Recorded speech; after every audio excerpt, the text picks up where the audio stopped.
예배 용사이십니다. 우리 함께 인사하겠습니다. 우리 마지막으로 인사하겠습니다. 은혜 많이 받으시기 바랍니다. 잠깐 기도하겠습니다. 주신 하나님 감사를 드립니다. 말씀 앞에 섭니다.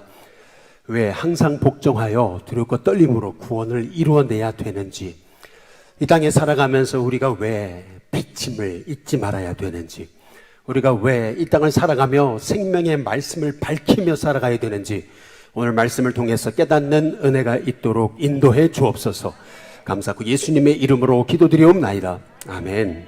할렐루야. 오늘은 유명한 세계적인 책이죠. 숙주인간이라고 하는, 아마 읽으신 분이 계실 텐데요. 캐슬린 맥콜리프라고 하는 분이 쓴 아주 유명한 책을 소개하면서 제 말씀을 시작할까 합니다. 전염병 시대가 되면서 이런 기생충에 관한 그러한 내용들이 아주 센세이션을 일으켰죠. 기생충이요, 숙주를 조종한다라고 하는 과학적 발견에 관한 책이에요. 우리나라도 기생충이라고 하는 영화가 이제 아주 세계적인 인기를 끌면서 이게 핫 이슈가 된 단어 이제 아니겠어요? 쉽게 말하면 이런 얘기입니다. 쥐는 고양이가 오줌만 싸놔도 그 냄새만 맡고도 두려워서 도망치는 게 쥐인데, 이 쥐가 미쳤나 봐요. 고양이를 좋아해요. 고양이를 보면은 소위 그냥 꼬리를 흔들면서 네 고양이 내 친구 이러면서 안기는 거죠. 그러니까 어떻게 돼요? 고양이가 이놈 미쳤나? 그러면서 그냥 잡아먹어 버리는 거죠. 여러분이 이게 말도 안 되는 얘기인 것 같지만은 이게 무슨 말이냐면은 톡소플라즈마 콘디라고 하는, 줄여서 T 콘디라고 하는 기생충이요, 쥐 속에 들어가는 거예요. 이 T 콘디는 이 고양이의 내장 안에서만 이게 살 수 있는 거거든요. 그래서 이 쥐의, 이 숙주가 되는 쥐의 생각을 바꿔버리는 거예요. 생각을 바꿔버려가지고 고양이를 좋아하게 만드는 거예요. 그래서 스스로 자기가 이 고양이의 재물이 되게 하는 거죠. 이제 이게 여기 숙주인간에서 이제 이 캐슬린 맥컬리프라고 하는 분이 얘기하는 내용입니다. 좀 이해가 잘 안 되시고 그런 얘기가 어디 있는지 한번 영상을 보시면은 제가 무슨 말인지 조금 이해가 되실 겁니다. 한번 잠깐 영상 보시죠. 우선 감염되지 않은 개를 찾아 부드러운 관절이나 아가미를 통해 중심으로 들어가 기생 따개비의 작업은 은밀하게 진행됩니다. 우선 감염되지 않은 개를 찾아 부드러운 관절이나 아가미를 통해 중심으로 들어가 자신의 물질을 추출합니다. 여기서 개의 영양분을 흡수하는 조직, 이어서 분화용 주머니가 만들어집니다.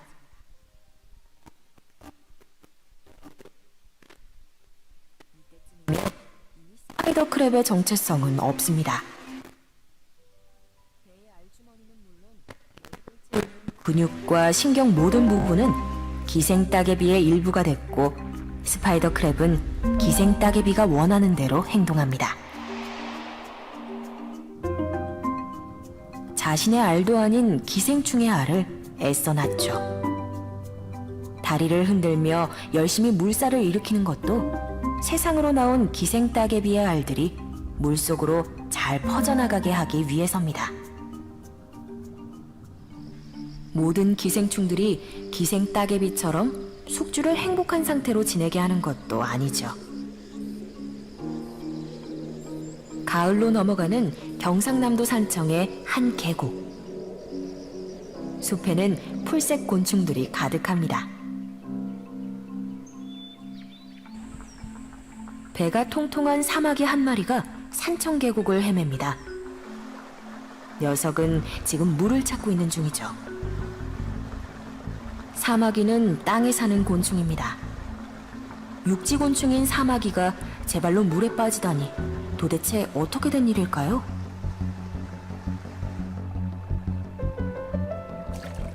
사마귀의 투신 자살. 이건 사마귀의 의지가 아닙니다. 죽어가는 사마귀가 생의 마지막 순간에 내놓은 것. 사마귀의 꽁무니에서 서서히 빠져나오고 있는 저것은 사마귀와는 전혀 다른 종족, 연갓이라는 이름의 기생충입니다.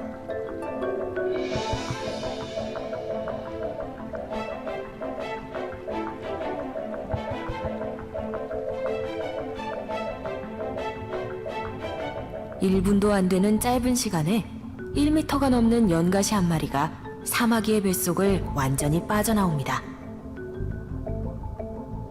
고도의 숙주 조종.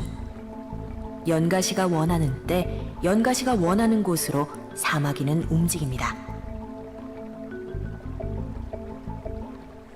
사마귀의 투신 자살은 기생충의 숙주 조종 중에서도 가장 드라마틱한 이야기입니다. 여러분이 아까 조금 미스가 나가지고 좀 보지를 못하셨지만은 소위 이런 겁니다. 태평양 바닥에서 떼를 지어 몰려다니는 스파이더 크랩이라고 있는데, 이 스파이더 크랩의 기생 따개비가 이 개 몸속으로 들어가는 겁니다. 그래서 개의 영양분을 흡수하는 이제 조직을 이제 만드는 거죠.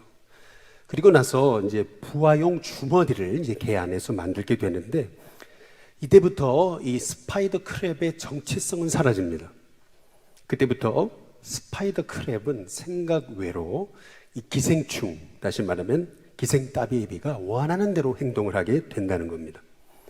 더구나 이 스파이더 크랩은 자기의 알도 아닌 이 기생 따개비의 이 알도 낳게 된다는 거예요. 모든 행동, 나중의 행동은 다 기생 따개비가 원하는 대로만 행동하게 된다는 거죠. 또 한 가지 여러분이 보신 것, 바로 사마귀의 투신 자살. 이것도 사마귀의 의지가 아닙니다. 연가시가 사마귀 몸속으로 들어가가지고 이 사마귀를 제멋대로 조종하는 겁니다. 그래서 사마귀는 자기의 의사와 상관없이, 그리고 연가시가 원하는 때에, 그리고 연가시가 원하는 곳으로 움직이게 되는 거죠. 이것이 과학에서 발견한 기생충이 어떻게 숙주를 조종하는가라고 하는 아주 탁월한 과학적인 발견인 것입니다. 제가 왜 오늘 말씀을 시작하면서 이런 말씀을 드리고 있는 거냐면요, 실은 그렇잖아요. 우리가 하나님의 형상대로 만들어진 하나님의 자녀인데, 우리 안에 죄가 들어오면서 우리는 죄의 노예가 됩니다. 종노릇하는 거예요. 사탄에게 매어가지고 사탄이 원하는 대로 살아가게 됩니다. 사탄이 원하는 때, 사탄이 원하는 말을 하고, 사탄이 원하는 행동을 하게 되는 것이, 그것이 소위 우리 안에 기생하는 이 죄가 우리를 조종하는 방법인 겁니다. 사탄이 아담과 하와를 유혹해서 선악과를 따먹게 만들죠. 그리고 나서 이 아담과 하와가 하나님이 기뻐하시는 일을 하지 않습니다. 그때부터 서로 원망하고, 저 사람 탓이라고 그러고, 하나님 원망하고, 이제 그러면서 가정이 깨지고 서로 죽이고, 이제 이것이 바로 기생충과 같은 작은 죄가 우리 안에 들어와서 우리를 얼마나 하나님의 형상을 잃어버리게 하고 하나님의 복을 잃어버리게 하는가. 이것이 이 숙주 인간이라고 하는 이 과학적인 발견을 영적으로 적용했을 때에 우리가 적용할 수 있는 이제 말씀인 거죠. 오늘 말씀으로 돌아오시면은 빌립보서 2장 12절에 보면 바울이 이렇게 얘기하죠. 그러므로 나의 사랑하는 자들아, 너희가 나 있을 때뿐 아니라 더욱 지금 나 없을 때에도 항상 복종하여 그랬어요. 두렵고 떨림으로 너희 구원을 이루어야 된다. 아니, 이미 구원받은 거 아니에요? 이미 구원 다 이루어진 거 아니에요? 그런데 왜? 항상 복종하여 두렵고 떨림으로 구원을 이루라고 말씀하는 거예요. 왜 그러냐는 거예요. 그 이유가 있어요. 우리가 받은 구원은, 이것은 엄청난 값비싼 은혜예요. 이것이 얼마나 큰 은혜인지 몰라요. 그런데 마귀는요, 우리를 속입니다. 결국에 마귀에 매여서 죄의 종노릇하게 하고 이 구원의 엄청난 값비싼 은혜를 잊어버리게 하는 거예요. 정체성을 잃어버려요. 그러면서 하나님의 사람조차도 마귀가 원하는 대로 죄의 종노릇해서 죄가 원하는 대로 우리가 살아갈 수 있기 때문에, 그래서 사도 바울은 그래서 나 있을 때뿐만 아니라 나 없을 때에도 더욱 복종해야 된다. 그래서 두렵고 떨림으로 너희 구원을 이루어 가야 된다. 이제 이렇게 사도 바울이 말씀하고 있는 겁니다. 우리가 구원이라고 할 때, 구원을 이루라라고 할 때, 이 온전한 구원이라고 하는 것은 크게 세 단계로 우리가 나눠볼 수 있습니다. 먼저 첫 번째는 뭐냐면 칭의. 바로 하나님의 그 은혜로, 예수님 십자가의 보배로운 피로 우리가 이제 구원을 받은 거죠. 이것은 정말 값비싼 은혜예요. 아버지가 아들 살리기 위해서 물에 빠진 아들을 위해 아버지가 아들 대신 죽고 아들을 살려내고 자기가 죽은 거예요. 그렇다면 이 은혜가 얼마나 값비싼 은혜냐는 거예요. 이것이 우리의 힘으로 됐어요? 아니요. 하나님의 은혜로 된 거예요. 그렇다면 이 구원의 값비싼 은혜가 값싼 은혜, 싸구려 은혜가 되지 않으려면 이제부터는 우리가 항상 복종해서 말씀에 순종해서 우리에게 주신 하나님의 구원을 끝까지 완성해 가야 된다라는 거예요. 그것을 가리켜서 성화라고 이렇게 이제 말하는 겁니다. 그래서 우리가 지난 금요일날 함께 살펴봤듯이 우리가 구원받은 하나님의 자녀라면은 모든 행실에 있어서 거룩한 자가 되라고 말씀하시는 거예요. 다시 말하면 이제 구원받은 우리의 인생의 목적은 뭐냐? 성공이 아니에요. 구원받은 우리 인생의 목적은 거룩인 거예요. 이 거룩을 이루어내며 사는 그 삶이 성화의 삶인 거예요. 하나님 기뻐하시는 삶. 그러나 항상 우리가 잊지 말아야 되는 것은 뭐냐면 이 땅에 우리의 삶은 영원하지 않아요. 그래서 항상 두렵고 떨림으로 우리는 늘 내가 나그네라는 사실을 잊지 말고 살아야 된다는 거죠. 오늘 밤에 나를 부르실지도 모른다 라고 하는 나는 언제나 항상 나그네 의식을 가지고 오늘 이 땅에서 하나님 기뻐하시는 믿음의 삶을 살아가는 것, 그것이 바로 칭의, 구원받은 이후에 바로 우리가 살아야 될 그런 성화의 삶이다라고 성경이 이제 말하고 있는 겁니다. 우리가 하나님 기뻐하시는 거룩을 우리의 삶으로 살아내기 위해서 우리에게 필요한 것은 뭐냐면은 우리가 바로 예수님의 이 보배로운 피로 구원받은 사람들이기 때문에 이제 우리의 믿음과 우리의 소망이 어디 있어야 되냐면 세상이 아니고 우리의 믿음과 우리의 소망의 근거는 하나님이 되셔야 된다는 거죠. 그래서 시편의 42편 5절 말씀처럼 어찌하여 네가 낭망하여 낙심하고 불행하는가? 너는 하나님께 소망을 두라.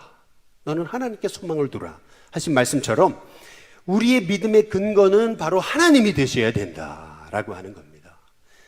그래서 우리의 믿음의 근거는 하나님이시기 때문에 우리가 이 땅에서 참 하나님이 기뻐하시는 믿음의 삶을 살려면은 진리에 순종하는, 말씀에 순종하는 삶을 살아야 되고, 그리고 진실해야 되고, 그리고 영혼을 사랑하되 뜨겁게 사랑하는 하나님의 종들이 되어야 된다라는 것이죠.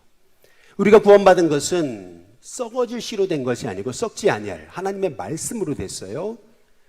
푸른 마르고 꽃은 떨어지지만 하나님 말씀만이 서는 거예요. 그래서 이제 우리가 이 구원을 이루며 살아가려면 결국 우리 안에 있어야 되는 것, 우리가 붙들어야 되는 것, 그것은 뭐냐면 하나님의 말씀인 거예요. 하나님의 말씀. 그래서 이제 돌아오는 우리가 금요일 날 베드로전서 2장을 통해 살펴보겠듯이 갓난아기들 같이 순전하고 신령한 젖을 사모해야 되는 거예요. 그것이 바로 우리가 하나님 기뻐하시는 하나님 자녀다운 성화의 삶을 살아가는 하나님의 종인 거죠. 그러다가 우리 주님이 우리를 부르실 날이 있을 거예요. 그러면 우리의 몸이 주님의 몸으로 영광스럽게 변화되는 것, 그것이 영화라고 하는 것이에요. 그래서 우리가 기억해야 되는 건 뭐냐면 이 모든 것이 내 힘으로 이루어지는 것이 아니고 하나님의 뭘로 이루어져요? 은혜로, 하나님의 은혜로 이루어지는 거예요. 그래서 이 은혜를 안다면 우리는 어떻게 해야 되냐면 끊임없이 말씀 붙잡아야 되는 거예요. 끊임없이 말씀 붙잡고 오늘 말씀처럼 기도해야 된다는 거죠.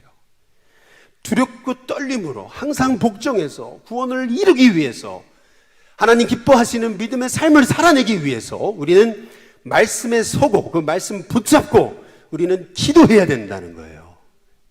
그렇게 말씀 붙잡고 그리고 기도하다 보면 어떤 일이 벌어지냐면은 빌립보서 2장 오늘 13절 말씀처럼 너희 안에서 행하시는 분은 누구세요? 하나님. 내 안에서 행하시는 분은 하나님이시구나, 내가 아니구나 라고 하는 사실을 깨닫게 돼요.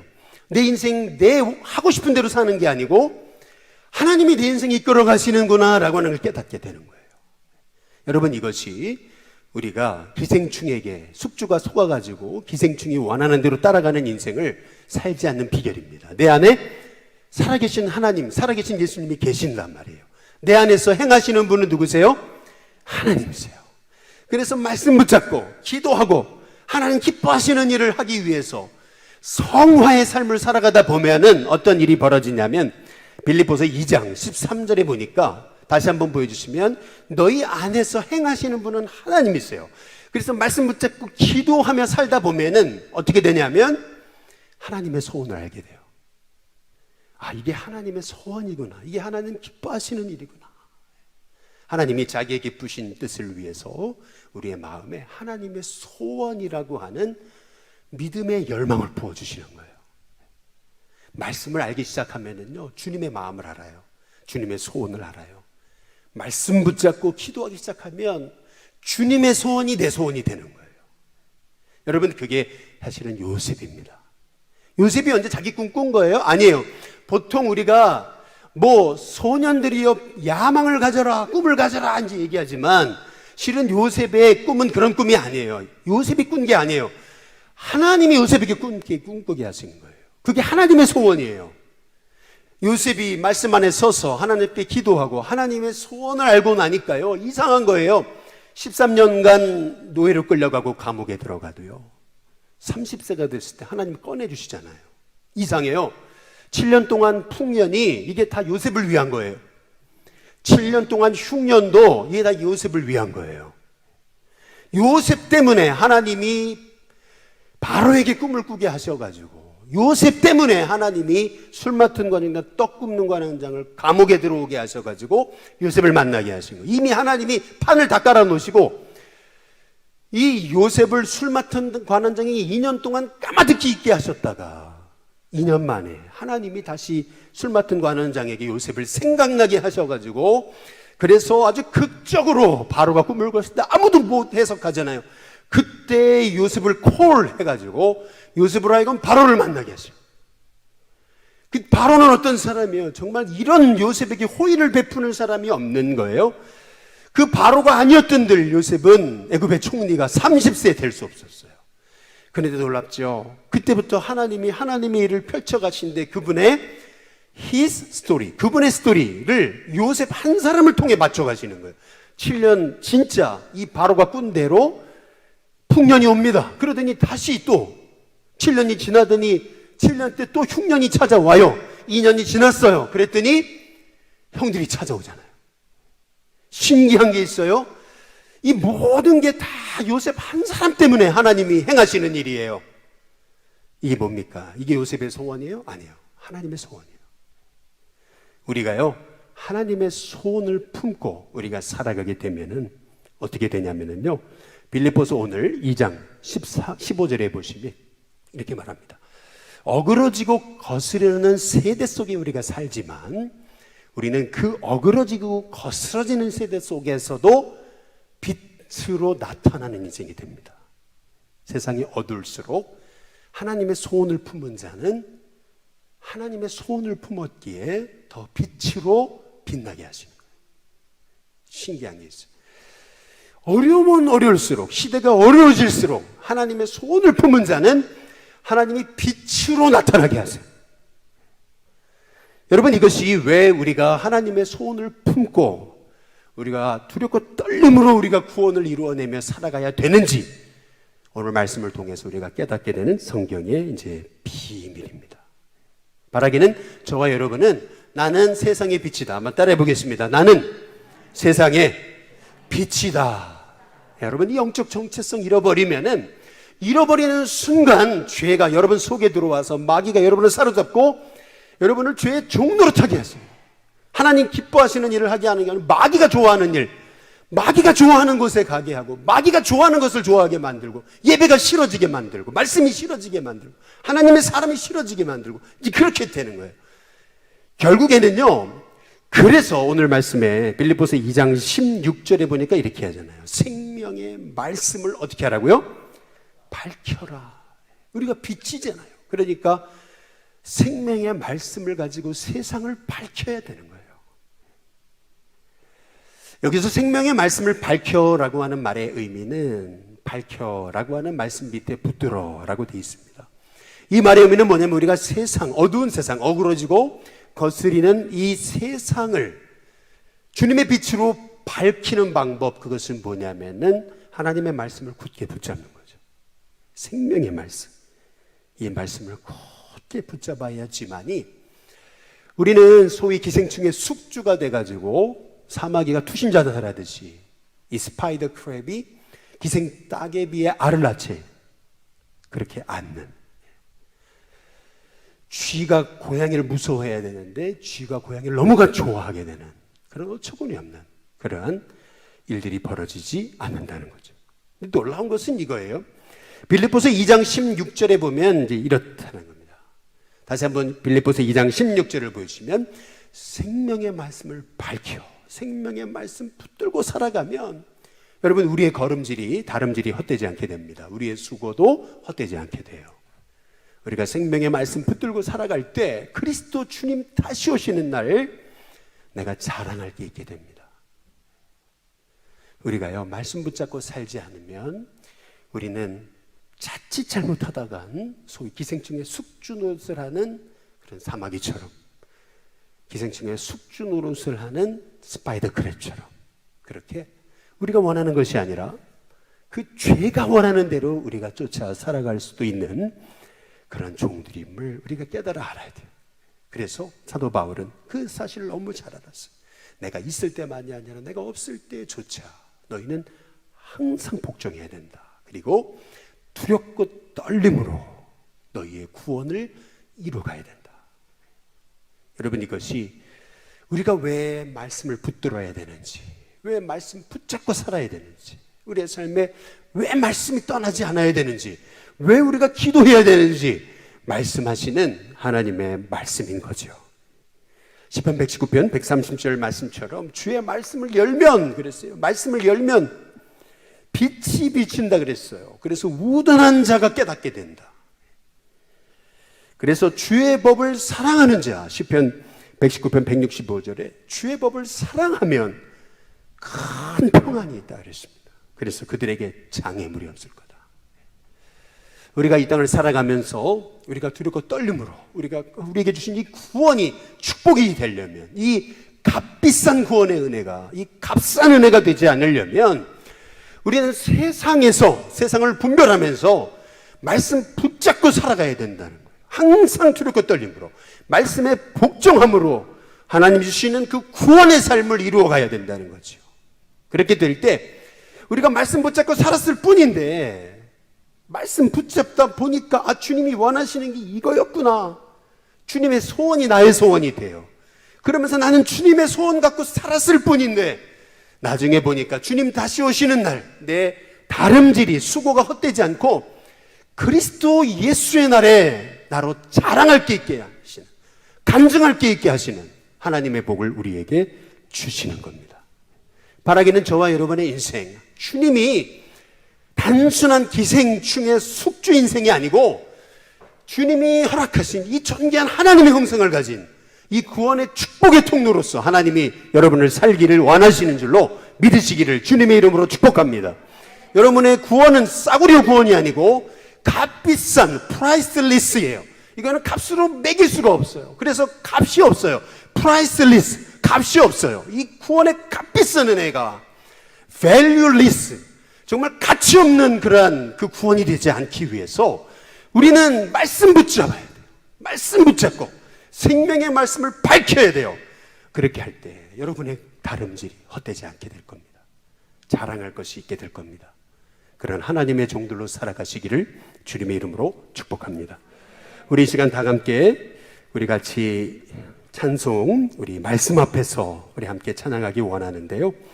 혹시 잘 모르시는 분들이 계실 텐데 우리 가사를 생각하시면서 우리 찬양 함께 부르시면서 우리 헌신 예물 드리고 그리고 나서 우리 같이 기도하도록 하겠습니다.